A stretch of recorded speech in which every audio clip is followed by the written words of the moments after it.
കേരളത്തിൻ്റെ രാഷ്ട്രീയ ചരിത്രത്തിൽ സമാനതകളില്ലാത്ത ഒരു രാഷ്ട്രീയ പ്രചാരണമായിരുന്നു നവകേരള സദസ്സ്. കേരളത്തിലെ മുഴുവൻ ചാനലുകളും പത്രങ്ങളും സർക്കാരിനെതിരെ തുടർച്ചയായി വാർത്തകൾ നൽകിക്കൊണ്ടിരുന്നപ്പോൾ 36 ദിവസവും തങ്ങളുടെ അജണ്ടയുടെ കീഴിലേക്ക് മാധ്യമങ്ങളെയും പ്രതിപക്ഷത്തെയും കൊണ്ടുവരാൻ CPM നടത്തിയ ഗംഭീര മൂവായിരുന്നു നവകേരള സദസ്സ്. എല്ലാ കാലത്തും CPMൻ്റെ രീതിയാണിത്. പ്രതിസന്ധികളും എതിർപ്രചരണങ്ങളും കൊടുമ്പിരി കൊള്ളുമ്പോൾ നേരിട്ട് ജനങ്ങളിലേക്ക് ഇറങ്ങിച്ചെല്ലുക, സർക്കാർ ഉള്ളതുകൊണ്ട് അത് സർക്കാരിൻ്റെ തന്നെ പരിപാടിയാക്കി മാറ്റുക, തങ്ങൾക്ക് പറയാനുള്ളത് ജനങ്ങളോട് വിശദീകരിക്കുക. ഇതാണ് നവകേരള സദസ്സിലും കാണാനായത്. 136 നിയോജക മണ്ഡലങ്ങളിലുമായി ദശലക്ഷക്കണക്കിന് മനുഷ്യരോടാണ് മുഖ്യമന്ത്രിയും മന്ത്രിമാരും സംവദിച്ചത്. ഓരോ വേദികളിലും 10,000-കണക്കിന് മനുഷ്യർ പങ്കാളികളുമായിരുന്നു. പങ്കാളിത്തത്തെ സംബന്ധിച്ച് മാധ്യമങ്ങൾക്ക് പോലും ഒരു സംശയവും ഉന്നയിക്കാനില്ല.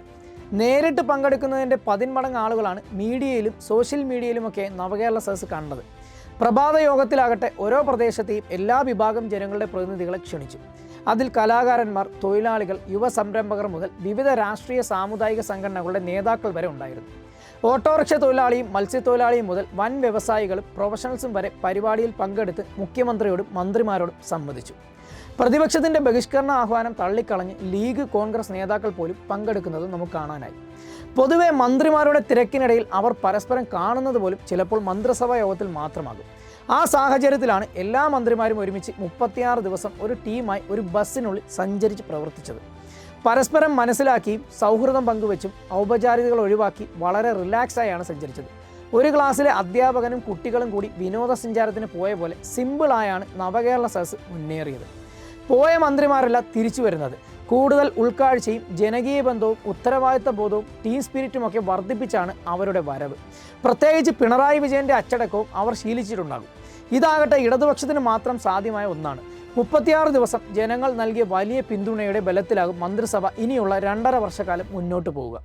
നവകേരള സദസ്സ് എന്ന ആശയം മുഖ്യമന്ത്രി പിണറായി വിജയൻ തന്നെയാണ് മുന്നോട്ട് വെച്ചത്.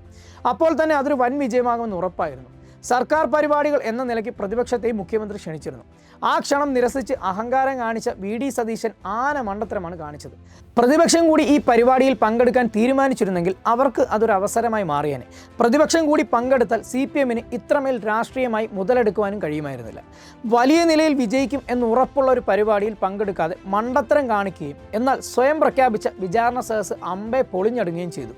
കേരളമാകെ പ്രതിഷേധമുയർത്തുമെന്ന് പ്രഖ്യാപിച്ചിട്ട് 5 or 10 ഇടത്താണ് പേരിനെങ്കിലും പ്രതിഷേധമുണ്ടായത്. അതാകട്ടെ പോലീസും DYFIക്കാരും നന്നായി നേരിടുകയും ചെയ്തു. അത്യാവശ്യം അടി ഇരന്ന് വാങ്ങിയെങ്കിലും മര്യാദയ്ക്ക് സംസ്ഥാന തലത്തിൽ ഒരു പ്രതിഷേധം പോലും സംഘടിപ്പിക്കാൻ കോൺഗ്രസിന് കഴിഞ്ഞില്ല. ധൂർത്തെന്നൊക്കെ പറഞ്ഞ് പ്രതിപക്ഷം കരച്ചിലും വിളിയുമൊക്കെ നടത്തിയത് പിണറായി എന്ന സംഘാടകനെ അവർക്കറിയാവുന്നതുകൊണ്ടാണ്. കള്ളവാർത്തകൾ കൊണ്ട് കാര്യമില്ലെന്നറിഞ്ഞ് ഒടുവിൽ മാധ്യമങ്ങൾക്കും നവകേരള സദസ്സ് റിപ്പോർട്ട് ചെയ്യേണ്ടി വന്നു. പല ചാനലുകളും അവരുടെ നല്ല റേറ്റിംഗ് ഉള്ള പരിപാടിയായി നവകേരള സദസ്സ് മാറ്റി. കഴിച്ചിട്ടിറക്കാനും മധുരിച്ചിട്ട് തുപ്പാനും വയ്യാത്ത മട്ടിൽ എല്ലാവരും നവകേരള സദസ്സ് റിപ്പോർട്ട് ചെയ്തു. CPMൻ്റെ സംഘടന ശേഷിയുടെ മുന്നിൽ കോൺഗ്രസിന് ഒരു കാലത്തും പിടിച്ചു നിൽക്കാനായിട്ടില്ല, ഇനിയൊട്ടാകത്തുമില്ല. നവകേരള സദസ്സിലൂടെ CPM അവരുടെ രാഷ്ട്രീയം പരമാവധി ജനങ്ങളിലെത്തിച്ചു.